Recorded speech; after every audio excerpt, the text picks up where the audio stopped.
আসসালামু আলাইকুম রহমতুল্লাহ। আমি আসলে বিগত 6 মাসে নতুন কোনো বই পড়তে পারিনি। তো আমি যখন প্রথমেই অনেকদিন পর একটা নতুন বই হাতে নিলাম, তো এটা তো শুধু বই বললে আসলে বলাটা কিছুটা ভুলও হবে। পবিত্র কোরআন মাজিদের একটা সারমর্ম চোখের সামনে।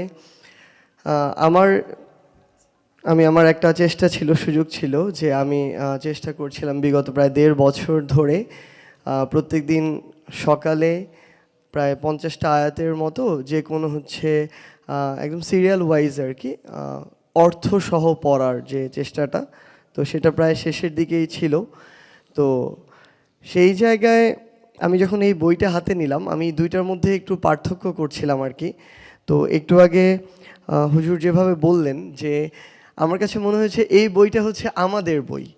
মানে এই অভ্যুত্থান পরবর্তী সময়টা হচ্ছে এমন একটা সময়, এর আগে চোখের সামনে একটা দেশ, রাজনীতি, এসব প্রেক্ষাপটে নেতৃত্বের জায়গায় আমরা যদি চিন্তা করতাম, যে বয়সের মানুষগুলো চোখের সামনে ভেসে উঠত, এই বয়সটা হচ্ছে 40, 50, 60, 70 এমন। বাট এখন যখন আমরা এই চিন্তাটা করি, আমাদের মাঝে এমন কিছু চরিত্র থাকলেও আমাদের মাঝে এই 20 থেকে 30 এই বয়সের কিছু চরিত্র ভেসে ওঠে। তো এই যে ইয়াং জেনারেশন, আমার মনে হয় এই বইটা ঠিক আমাদের মতো, আমাদের আসলে এরকম পছন্দ।